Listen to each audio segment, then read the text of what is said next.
얼마 전에 우리가 기도했던 기도 제목 가운데 하나가 어느 집사님 가족이 코로나에 감염이 되어 가지고 기도했던 기억들 다 있을 겁니다.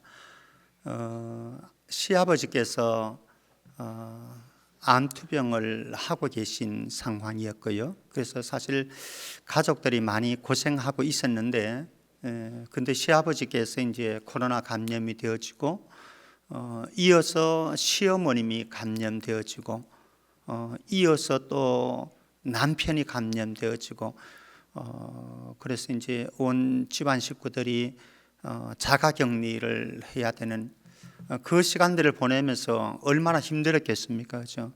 저희들도 이제 막내가 세린이가 말레이시아에서 국내에 들어올 때에 2주를 자가격리를 의무적으로 해야 되니까 하는데 이게 쉽지 않더라고요. 그런데 이제 이 가정 같은 경우에는 아이들도 또 학교도 못 가고 뭐 그런 상황이었으니까, 또 남편도 그렇게 되니까 뭐 직장도 그렇고 너무 힘든 시간들을 많이 보냈습니다.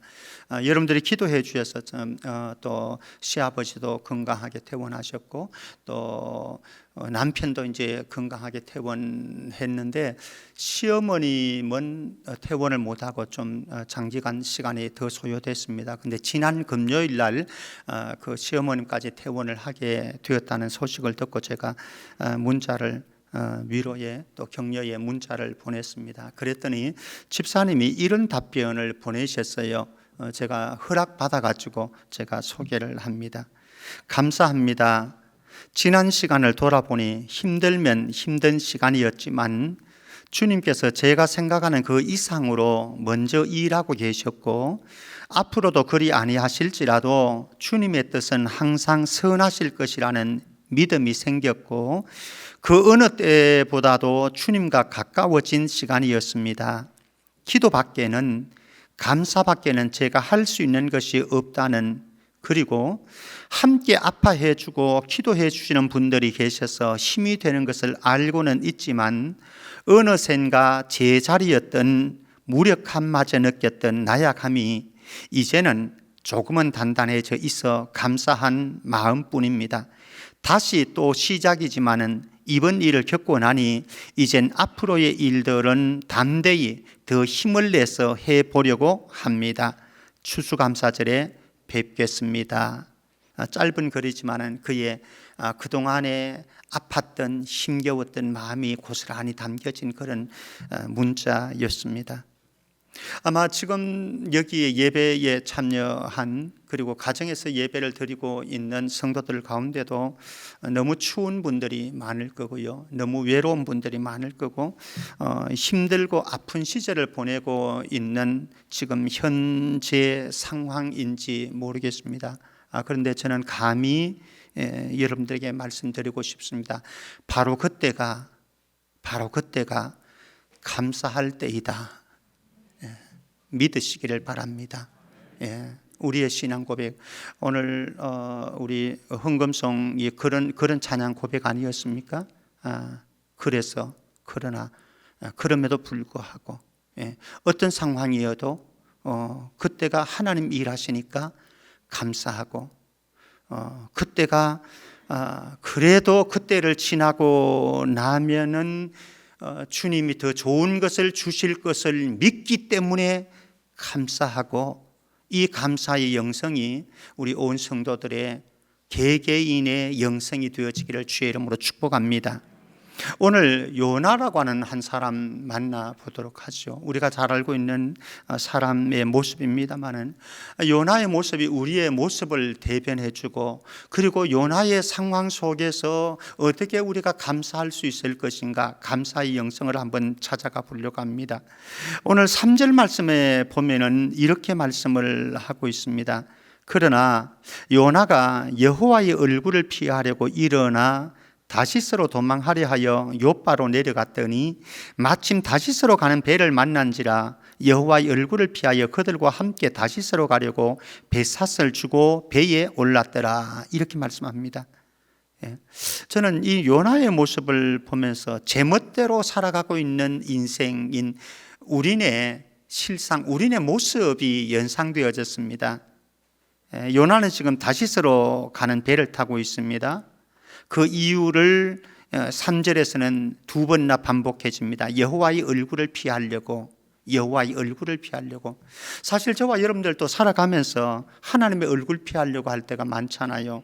예배가 깊이 되어지고, 기도의 자리가 깊이 되어지고, 하나님의 말씀 속으로 들어가는 것이 깊이 되어지고, 하나님께 가까이 가야 되는 줄 알면서도 가까이 가지 못하고 주의 얼굴을 깊이 하는 우리의 모습들이 현실이기도 합니다.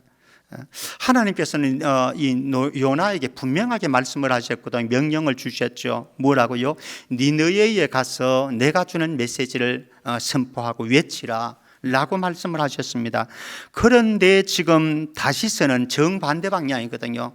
니느웨와는 정반대 방향을, 이게 이제 요나의 모습 아니겠습니까? 우리는 너무나 잘 알고 있어요. 어떤 삶이 행복한가, 어떤 삶이 안전한가 잘 알고 있습니다. 창조자 하나님의 뜻대로 살아가는 것이 가장 안전하고, 우리의 구원자, 유일한 구속자 예수 그리스도와 더불어서 살아가는 삶이 가장 행복하고, 그리고 우리의 삶을 인도해 가시는 보혜사 성령님의 뜻을 따라서, 그분의 인도를 따라서 한 걸음 한 걸음 걸어가는 것이 가장 행복한 인생이다. 우리 다 알고 있습니다. 그런데 우리의 삶의 현장으로 들어가면은요, 하나님의 뜻을 거스를 때가 많고 하나님께 불순종할 때가 많이 있지요. 누구처럼? 요나처럼 자기 멋대로 살아가고, 자기 감정대로 행동하고, 자기 하고 싶은 대로 살아가는 요나, 어쩌면은 우리네 일생 삶의 모습인지도 모르겠습니다. 그런데 이런 삶이 되어지면 감사가 어려운 거죠. 이런 삶이 되어지면 감사가 어려운 거죠. 그런데 조금 더 진척해 보실까요? 중요한 것이 있습니다. 이런 상황이 되어지면은요, 우리가 하나님의 뜻을 거스리고 하나님이 원하시는 인생을 살지 아니하고 제 멋대로, 제 감정대로, 제 생각대로 살아가려고 몸부림칠 때에 하나님은 우리의 삶에 개입을 하십니다. 하나님이 우리의 인생에 개입을 하시는데 우리는 느껴지기에 이게 불편한 개입인 거예요. 오늘 4절 말씀에 가면은요, 이런 요나에게 하나님은 바다 위에 큰 바람을 내리셨습니다. 그리고 큰 폭풍을 일어나게 하셨습니다. 그리고 배가 거의 파선 지경에 이르렀습니다. 하나님의 개입인 것이지요. 사실 저와 여러분들이 살아갈 때에 때로는 우리의 고집대로 살아가려고 할 때가 있잖아요. 내 마음대로, 내 멋대로 살아가려고 할 때가 있잖아요. 그런데 그때에 하나님은 안 돼라고 경고장을 우리에게 발부해 주시죠. 아마 여러분들의 삶의 경험일 겁니다. 하나님께서 경고장을, 야 김병태 목사 너 안 돼라고 하십니다. 그리고 때로는 하나님께서 제어 장치들을 해 주세요. 그래서 더 이상 못 가도록, 멈추도록 그렇게 우리를 통제해 가십니다. 사실 우리가 다시 한번 생각을 해 보십시다. 이럴 때는 우리가 불편해지고 마음이 상한 것이 사실인데, 가만히 다시 한번 생각해 보면요, 우리가 잘못된 길을 갈 때가 있습니다. 그런데 하나님께서 그때에 우리의 삶에 개입하셔서 제동 장치를 거시고, 그리고 우리를 멈추게 하시고 더 이상 가지 못하도록 하시는 것이 이유가 무엇이라고 생각하십니까? 우리 잘 알고 있잖아요. 하나님이 나를 사랑하시기 때문에 그렇게 하신다. 믿습니까? 그렇지요. 이것을 깨닫는 순간, 사실 우리는 하나님이 개입하셔서 불편해질 때에 가려고 하는데 막혀지고 하려고 하는데 자꾸 꼬여질 때에 불편해지는 것이 사실입니다. 그런데 그때에도, 그럼에도 불구하고 감사인 거죠. 아니, 어쩌면은 바로 그때가 감사해야 할 때이다. 그래야 우리의 삶이 회복이 되어지시기 때문에 그렇다라고 하는 거죠. 내가 알지 못하는 주님의 인도하심도 있습니다.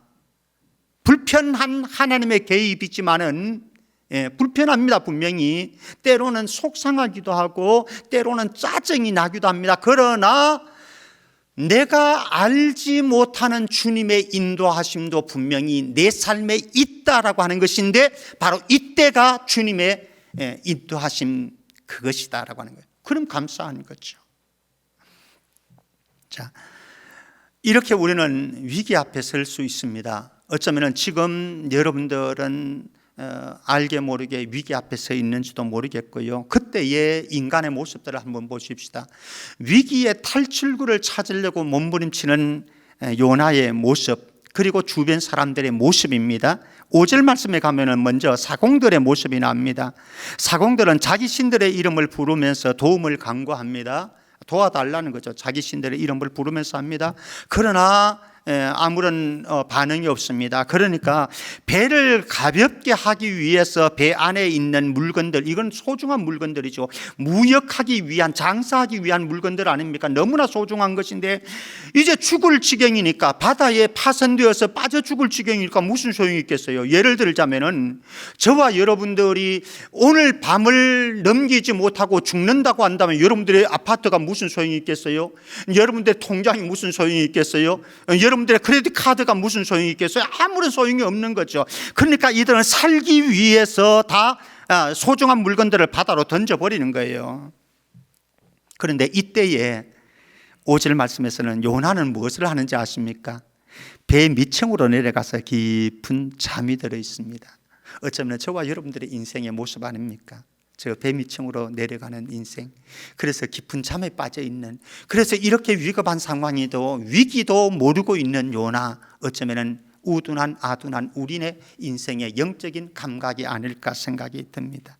자, 사공들은 어쨌든 이렇게 노력을, 신들을 부르고 물건들을 내던지면서 배를 가볍게 하려고, 그래서 살려고 몸부림칩니다. 그 다음에 6절의 말씀을 가면 선장들이 노력을 합니다. 선장은 요나에게, 이방인 아니겠습니까? 이 선장이라고 하는 존재는 하나님의 종인 선지자에게 책망을 합니다. 뭐라고 책망합니까?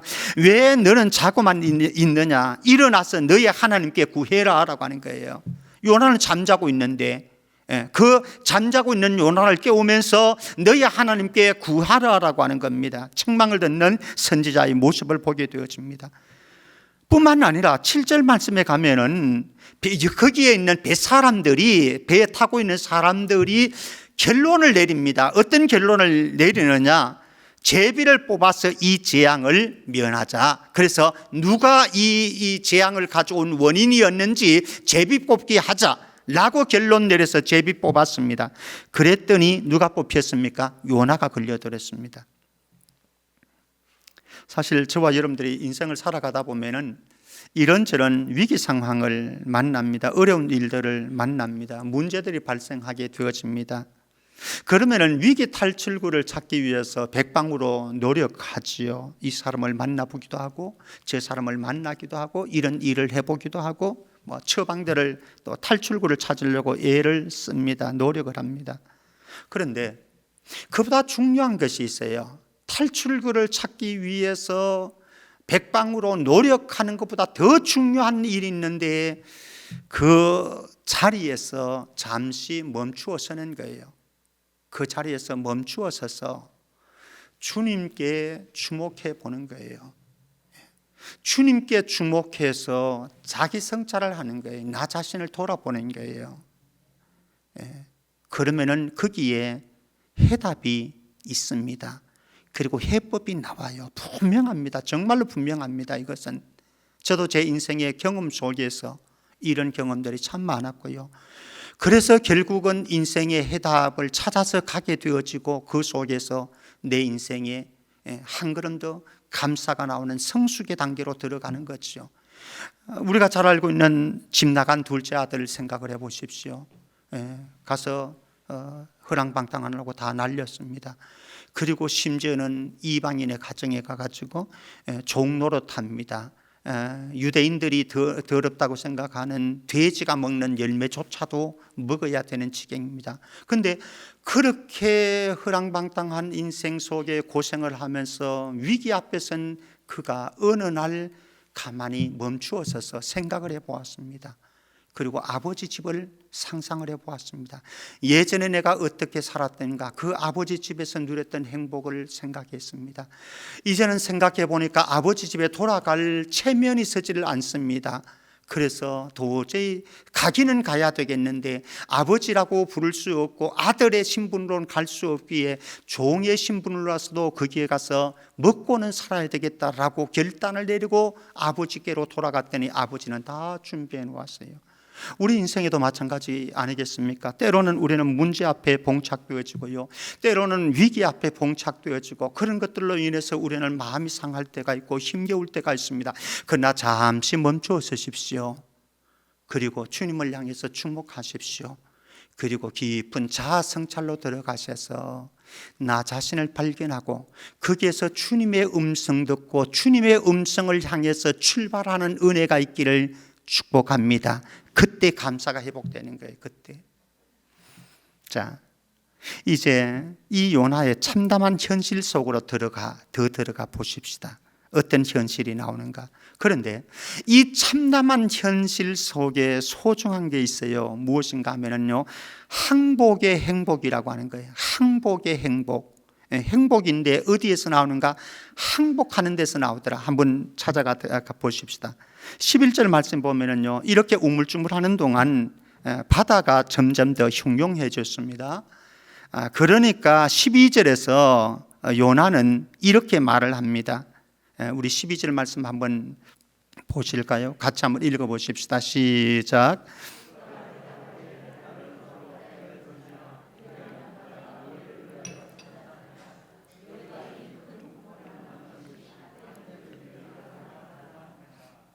이런 일을 당한 것이, 이런 위기 앞에 선 것이 다 나 때문인 줄을 내가 아노라. 좀 전에 말씀드렸듯이 자기 분석이 되어진 거죠. 자기 성찰이 되어진 것이죠. 그래서 사람들에게 그는 요구합니다. 내가 이렇게 되었으니 나를 던져라, 바다에 던져라. 그러면 문제 해결될 거다라고 했습니다.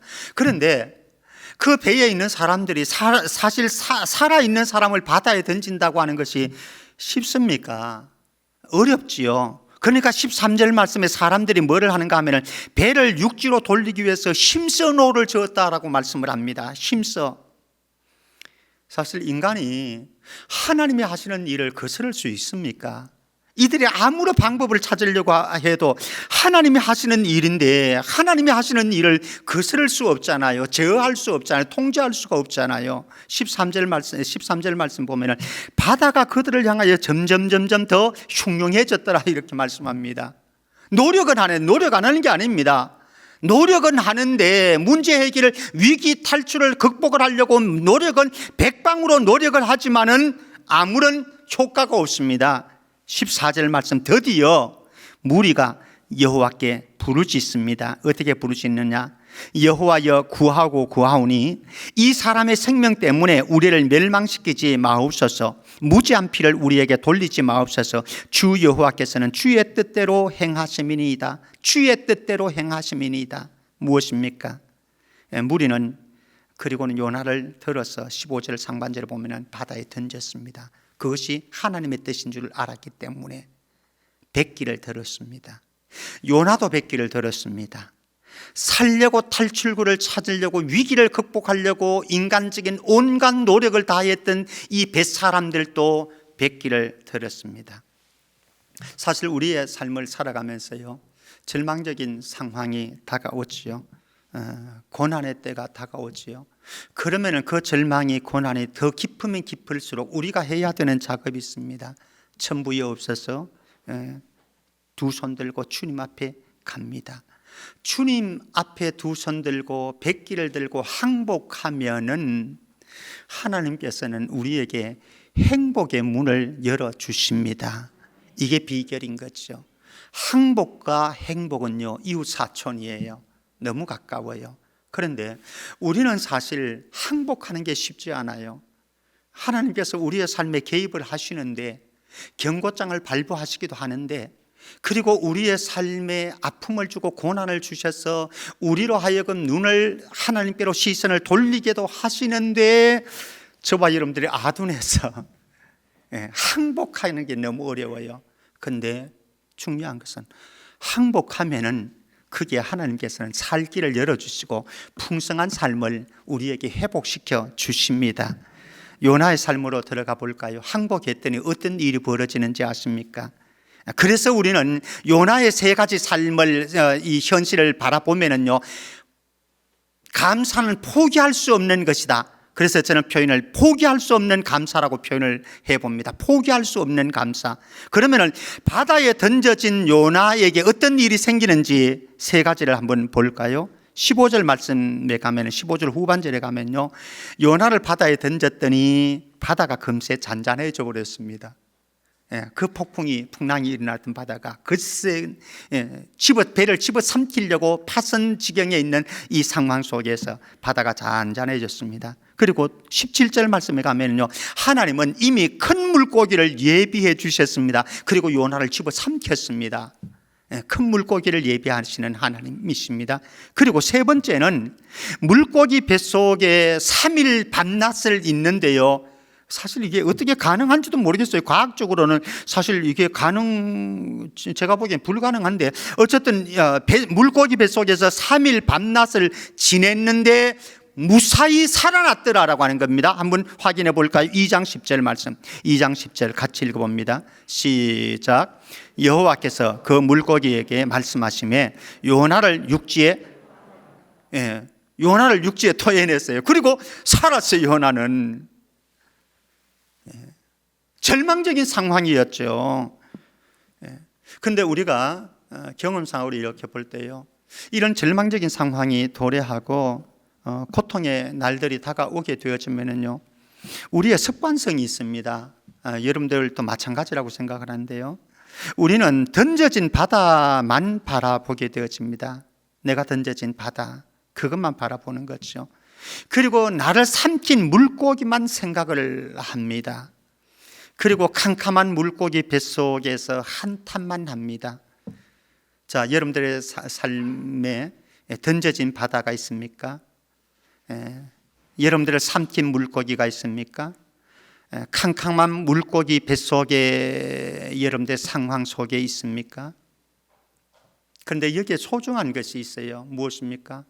자비로우신 하나님은 불순종하는 요나를 결코 버리지 않고 그를 위해서 일하고 계시더라라고 하는, 뿐만 아니라 그 속에서 우리에게 소중한 것이 있는데요, 우리의 어떤 상황과 위기와 절망적인 사건들 속에서도 여전히 일하고 계시는 주님을 믿음의 눈을 뜨고 바라볼 수 있기를 바랍니다. 사실 여기에 있는 성도들 가운데도 제가 이렇게 바라보면요, 정말로 인생의 여러 가지 어려움, 험난한 고비 속에서 정말로 힘겹게 눈물겹게 살아가는 분들이 숱하게 많이 있거든요. 그럼에도 불구하고 여전히 일하시는 주님, 그리고 그분이 나에게 반드시 선한 것을 주실 것을 믿고 감사하는 은혜가 있기를 바랍니다. 사실 믿음의 사람은요, 어떤 환경과 사건 속에서도 감사할 수 있습니다. 어떤 환경과 사건들, 여러분들이 맞이하는 어떤 환경과 사건들, 일들이 모두 다 나쁜 건 아닙니다. 가만히 생각을 해보십시오. 여러분들이 깊이 묵상을 해보면 좋을 것 같아요. 모두 다 나쁜 건 아니에요. 근데 우리는 모두 다 나쁜 것이라고 착각을 합니다. 이 고통이 너무 심하기 때문에. 그럼에도 불구하고 우리는 알고 있는 것이 있습니다. 하나님이 하시는 일을 인간이 다 청량할 수 없다고 하는 거예요. 우리가 생각할 때는 이것이 나쁜 것이고 이것이 멸망의 길이고 안 되는 길인데, 하나님이 하시는 계획 속에는 다를 수가 있다라고 하는 거죠. 성경 한번 확인해 볼까요? 잠언서 16장 25절 말씀입니다. 잠언서 16장 25절 같이 읽어봅니다. 시작. 어떤 길은 사람이 보기에 바르나 필경은 사망의 길이니라. 여러분들의 눈을, 여러분들의 생각을, 여러분들의 판단을 과신하지 마시기를 바랍니다. 우리의 눈은 안 정확해요.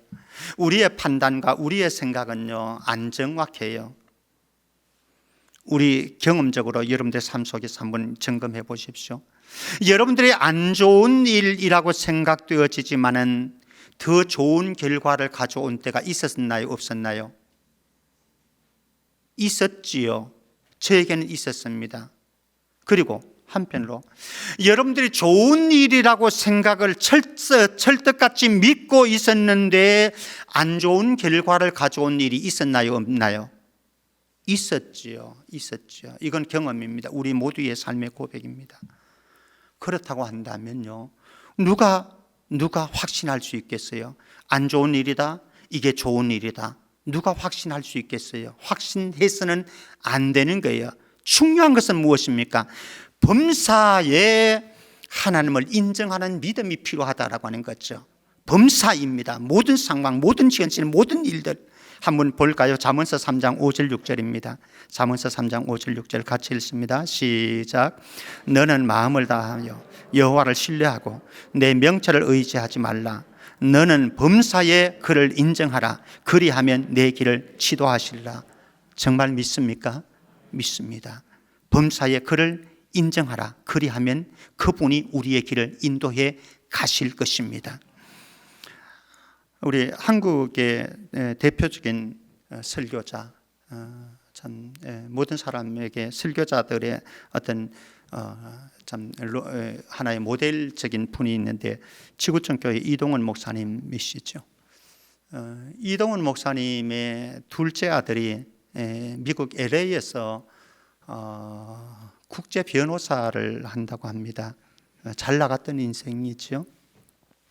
그런데 대장암 이 판정을 받고 투병을 한 지 8개월 만에 2020년도 10월, 작년이었죠. 10월 9일에 하나님의 부르심을 받고 하나님께로 갔습니다. 사실 이동 목사님의 심정이 어떠하겠습니까?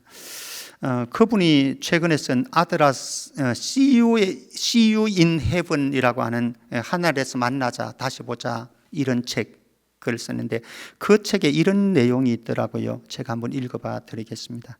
아비인 나도 아직 경험하지 못한 죽음을 이렇게 먼저 경험한 내 죽음 앞에서 난 우리 조상들이 말한 참척의 고통이라고 하는 것을 저는 몰랐는데 사전을 찾아보니까 자식을 앞세우고 손자 손녀를 앞세우는 이런 고통을 가리켜서 참척의 고통이라고 표현하더라고요. 참척의 고통을 온 몸으로 느끼는 밤이었다. 아, 이 참혹한 슬픔과 고통이요, 내 부친, 그러니까 너희 할아버지를 이 땅에서 보내드릴 때도 그렇게 아프지는 않았단다. 어른을 보내드리면 순리라고 생각해서 그랬겠지. 그런데 보낼 준비가 안 된 자식을 먼저 보내는 것은 오 주님 너무 아픕니다. 아들을 보내야 되는 그 아비의 아픔의 고통을 이렇게 나중에 자기 책에서 고백을 합니다. 그런데 그 이범 집사 아들을 하나님께 보내드리면서 천국 환송 예배를 드릴 때에 이동훈 목사님이 이런 아들 범과 작별함에 드리는 감사라고 해서 10가지 감사를 고백했습니다. 한번 제가 읽어 드리겠습니다. 첫 번째, 아들이 그 지독한 암의 통증에서 해방되어 감사합니다. 두 번째, 영광의 나라 천국에 입성하여 감사합니다. 세 번째, 그동안 유머가 많았던 아들을 인해 누린 기쁨을 인해 감사합니다. 네 번째, 단 한 번도 불평 없이 자랑만 하던 아내와 애교 덩어리 손자를 남겨주어 감사합니다. 여기 며느리라고 하는 거겠죠, 손자. 예. 다섯 번째, 어려서 게임을 좋아하더니 게임 변호사가 된 것을 감사합니다. 여섯 번째, 아들의 고통을 통해 예수님을 내어주신 하늘 아버지의 고통을 알게 하심을 감사합니다. 일곱 번째, 아들의 암투병을 통해 수많은 암 환자의 고통과 연대하게 된 것을 감사합니다. 여덟 번째, 또한 자식을 먼저 떠나보낸 수많은 부모들의 고통과 연대하게 되어 감사합니다. 아홉 번째, 아들의 치유를 위해 기도한 수많은 중보 기도자들과 한 지체가 되어 감사합니다. 열 번째, 아들이 간 천국을 더 가까이 소망하게 되어 감사합니다. 2020년 10월 가을 하늘 아래 아들 범을 천국으로 보내는 목사 아빠 이동은. 만약에 하나님께서 말레이시아에 있는 제 딸 세린이를 데려가신다고 한다면 저는 어떻게 될까?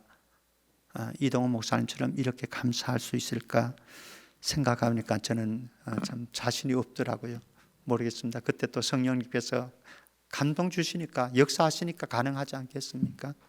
사랑하는 성도 여러분, 여러분들의 삶의 상황이 어떠한지 모르겠습니다. 눈물 나도록 참 춥고 아프고 고통스럽습니까? 그럼에도 불구하고 감사만은 포기하지 않기를 주의 이름으로 축복합니다. 왜입니까? 우리는 다 알 수 없으니까. 안 좋은 일 같아도 감사할 수 있고요, 좋은 일은 더 감사한 것이고. 자, 그러면은 우리가 감사할 수 없는 상황에서 한번 요나의 모습 찾아가 보십시다. 사실 저와 여러분들이 살아가노라면요, 감사할 수 있는 상황들도 많아요. 그러나 감사할 수 없는 상황도 많이 다가오거든요. 그런데 감사할 수 없는 상황처럼 보여도요, 감추어진 감사의 조건이 분명히 있다라고 하는 사실이에요. 우리가 생각할 때 도저히 감사할 수 있는 상황이 아니에요. 그러나 감추어진 감사의 조건이 있는데 이거를 찾느냐 못 찾느냐의 문제인 거죠. 자, 그러면 요나를 통해서 한번 볼까요? 세 가지를 제가 한번 찾아내 보겠습니다. 1장 12절 말씀입니다. 1장 12절 우리 같이 한번 읽어보십시다. 같이 시작. 그가 대답하되 나를 들어 바다에 던지라. 그리하면 바다가 너희를 위하여 잔잔하리라. 너희가 이 큰 폭풍을 만난 것이 나 때문인 줄을 내가 아노라 하니라. 여기에 첫 번째 감사할 수 있는 이유는요, 이 고난을, 위기를 통해서, 아픔을 통해서, 고통을 통해서 하나님은 자아 발견하도록 하신다. 나를 발견하도록 하신다라고 하는 거예요. 우리 인생에 이게 얼마나 중요한지 아시지요? 나를 발견하는 것 어렵지만은요, 이것 발견되어지면 우리의 인생의 지평이 열려지는 거죠. 문제는 무엇입니까? 이걸 발견하기가 어렵다라고 하는 것이죠. 두 번째, 2장 1절 말씀 봅니다. 2장 1절 말씀. 이 고통의 시간, 어려움을 통해서 하나님은 무엇을 하시는가? 요나가 물고기 뱃속에서 그의 하나님 여호와께 기도하여 기도의 세계로 이끌어갑니다. 여러분들의 고백 아닙니까? 힘겨웠던, 아팠던, 너무 추웠던 그때에 하나님께서 우리를 몰고 가시는데 어디로 이끌어 가십니까? 기도의 자리로, 은혜의 보좌 앞에 세우십니다. 그리고 눈물로 하나님 앞에 회개하도록 만들고, 그래서 하나님과의 관계를 회복하도록 만들고, 거기에서 하나님의 음성 듣게 만들고, 하나님께서 우리를 회복하시고 치유하는 은혜가 바로 그 자리에서 일어나지 않았습니까? 우리의 경험의 세계였습니다. 세 번째, 또 다른 감사가 있습니다. 2장 9절 말씀 우리 같이 한번 읽어보겠습니다. 2장 9절 같이 시작. 나는 감사하는 목소리로 주께 제사를 드리며 나의 서원을 주께 갚겠나이다. 구원은 여호와께 속하였나이다 하니라. 우리의 위기와 우리의 어떤 아픔, 고통에 상처되는 현실 속에서요, 하나님께서는 무슨 작업을 하시는가 하면 그 과정들을 통해서 우리로 하여금 자발적인 감사를 하도록 만들고 자발적인 헌신의 세계로 우리를 이끌어 가더라라고 하는 거죠. 사실 그렇지 않습니까? 많은 분들이요, 가족의 죽음을 통해 가지고 하나님께로 돌아오는 일도 많이 봤습니다. 가족에게 당하는 위기를 통해 가지고요, 정신이 번쩍 들어 가지고 인생을 되돌아보는 이런 분들을 많이 보았습니다.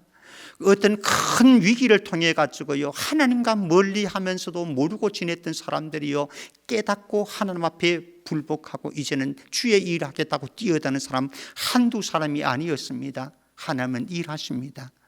우리 생각에는 이거는 안 좋은 일이라고 생각되었지만, 안 되는 일이라고 생각되었지만, 하나님은 살아계시고 지금도 하나님은 일하십니다. 말씀 맺겠습니다. 한 해 동안 너무 수고 많이 하셨고요, 애를 많이 써주셔서 너무 감사합니다. 그러나 생각해보면, 되돌아보면요, 수고하고 애를 쓸 수 있는 힘과 능력을 주신 분도 하나님이시다. 그래서 하나님의 은혜에 감사하지 않을 수도 없다. 그래서 우리 모두는 그 은혜 생각하면서 감사해야 합니다. 나오미 가정을 돌아보십시오. 베들레헴에서 신앙 기근을 만났습니다. 그것을 모면하기 위해서 모압 드림을 가지고 모압으로 내려갔습니다. 풍요로운 땅이었죠. 비옥한 토지였습니다. 그곳을 찾아갔습니다. 좋은 일이 생길 줄 알았지요. 그러나 우리는 알고 있습니다. 안 좋은 결과가 나왔습니다. 남편 죽었습니다. 두 아들 죽었습니다. 모든 재산 탕진했습니다. 더 아플 수가 없는 상황, 더 고통스러울 수가 없는 저 밑바닥까지 내려가게 하셨지만 거기에서 종료되는 것은 아니었고, 하나님은 나오미의 인생을 다시 회복시켜 주셨습니다. 이런 날이 있을 줄 미처 몰랐지요. 여러분들 지금 힘겹습니까? 힘겹지만은 그 언젠가 하나님께서 우리의 인생을 회복시키실 때에 우리는 고백할 겁니다. 이런 날이 있을 줄 미처 몰랐습니다. 미리 감사를 예약하고 지금 감사할 수 있기를 주의 이름으로 축복합니다. 우리 말씀 한 구절 읽고 마치겠습니다. 데살로니가전서 5장 16절 18절입니다. 같이 한 목소리로 읽겠습니다. 시작. 항상 기뻐하라. 쉬지 말고 기도하라. 범사에 감사하라. 이것이 그리스도 예수 안에서 너희를 향하신 하나님의 뜻이니라. 우리의 삶의 현실이 어떠하든지 그 상황과 현실을 뛰어넘어서 감사의 영성을 가지고 기적을 일으키기를 주의 이름으로 축복합니다. 하나님 아버지, 은혜 감사합니다. 이 말씀 우리의 가슴에 새기고 우리의 삶의 현실이, 환경이, 사건들이 우리의 심령을 억누르고 마음을, 영혼을 억누르지만은 그러나 거기에 우리가 피해받지 아니하고 예수 그리스도와 함께 뚫고 일어서서 감사로 기적을 낳는 온 성도들 다 되게 하여 주옵소서. 거룩하신 예수님 이름으로 기도합나이다. 아멘.